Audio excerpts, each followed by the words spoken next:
तो क्रोध कसायों के माध्यम से, राग द्वेष के माध्यम से, 18 पापों के माध्यम से हम अतिक्रमण करते हैं, यानी आत्मा से बाहर जाते हैं।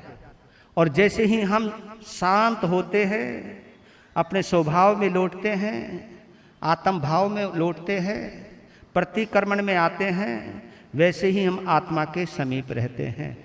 और प्रतिक्रमण की साधना जब गहरी होती है तो फिर कायोत्सर्ग होता है। देखो बहुत बड़ी बात है ये तो हम लेकर के वैसे ही बैठ जाते हैं यूं, हाँ, क्योंकि कईयों का कायोत्सर्ग करने की मुद्रा बड़ी गजब की होती है। हाँ, बिल्कुल ऐसे बैठते यूं, जैसे बहुत टेंशन में है, और ऊपर से ये कर दिया कि 21 लोगस का ध्यान करो, उसका ध्यान करो, तो अब उसमें उलझ गए आप, कायोत्सर्ग तो हुआ नहीं।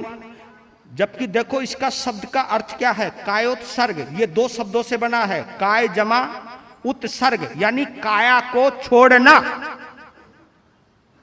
कितनी अद्भुत घटना है ये हमसे भी नहीं होता। जो बड़े बड़े साधु हैं जिनकी दीक्षा 40-40 साल की हो गई, हम लोगों के द्वारा भी कायोत्सर्ग नहीं होता है। सब रीति रिवाज निभा रहे हैं, परंपराओं को निभाया जा रहा है।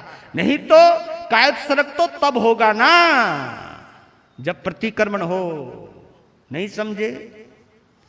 प्रतिक्रमण के अभाव में कभी कायोत्सर्ग हो ही नहीं सकता। और जब हम कायोत्सर्ग कर देते हैं, जब शरीर को छोड़ देते हैं, फिर हम प्रत्याख्यान करते हैं। प्रत्याख्यान किसका? कसायों का, क्रोध का, मान का, माया का। ये सब प्रत्याख्यान शुरू होने लगते हैं, क्योंकि पहले काया छोड़नी पड़ती है और फिर मन को छोड़ना पड़ता है। मन को छोड़ना ही प्रत्याख्यान है। पहले शरीर छोड़िए और फिर मन छोड़िए। मन से जो भी चीज बन जाती है, चाहे रिश्ता बन जाओ, चाहे कोई भी कमजोरी है। मैंने पहले प्रवचन में बोला था आपको, अमर्यादित मन शरीर को रोगी बना देता है, शरीर को रोगी बना देता है, मन को पापी बना देता है और आत्मा को दोषी बना देता है। ये आदत है किसकी? अमर्यादित मन की।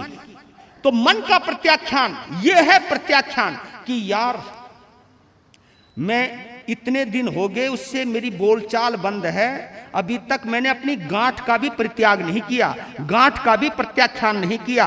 प्रत्याख्यान यानी गांठ को खोलना। खोलना, जो गांठ पड़ चुकी है उसे खोलना ही प्रत्याख्यान है। याद कर लेना, गांठ अच्छी नहीं होती। अगर हमारे शरीर में कहीं गांठ का पता लग जाए, ओए होए होए होए, क्या होने लगता है? धड़कने।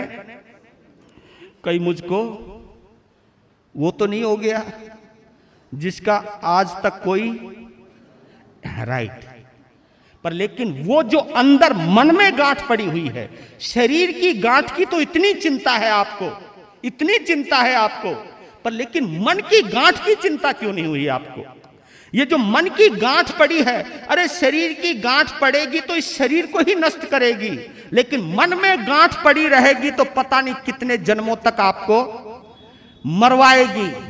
और ये समाज के चक्कर में, संघ के चक्कर में, मैं पद से हट गया, मुझे पद नहीं मिला, मुझे अधिकार नहीं मिले, मुझे ये नहीं मिला, मुझे वो नहीं मिला, केवल इसी के चक्कर में ही ये गांठें पड़ती रहती हैं। और मेरी दृष्टि में सबसे बड़ा साधु वही है, सबसे बड़ा श्रावक वही है, सबसे बड़ी साध्वी वही है, सबसे बड़ी श्राविका वही है जिसने अपनी मन की गांठ को खोल दिया। बस। रमणीक मुनि जी के जीवन उपयोगी अनमोल सूत्रों का प्रसारण रमणीक वाणी जरूर देखें।